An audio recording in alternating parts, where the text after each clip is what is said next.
Seni söyleyin, nezlerini duyayın. Sana canım diyeyin, günne seni vereyim. Seni söyleyin, nezlerini duyayın. Sana canım diyeyin, günne seni vereyim.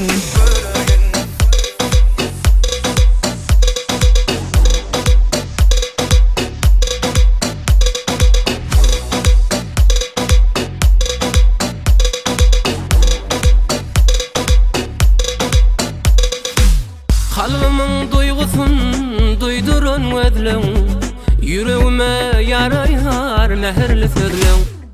Yanımda bolmasan kış olur yazlam, nezlerimden dönen bu çalan parlam. Seni söyleyin, nezlerini duyayın. Sana canım diyeyin, günne seni vereyim. Seni söyleyin, nezlerini duyayın. Sana canım diyeyin, günne seni vereyim.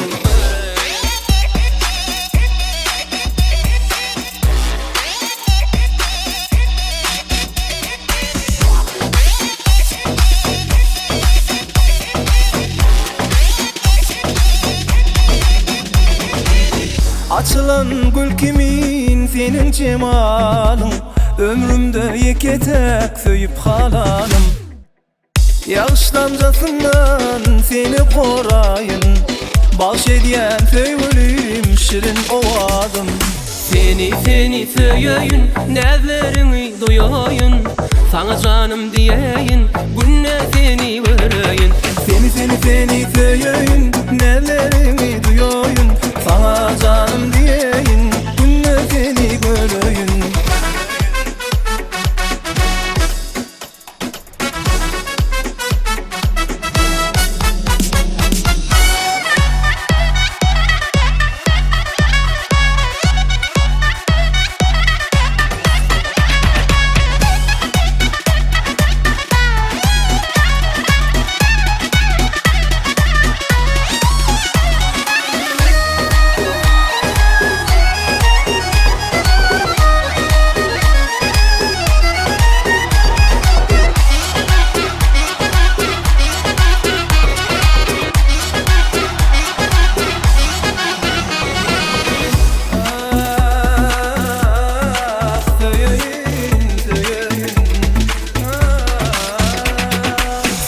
Seni söyleyin, neler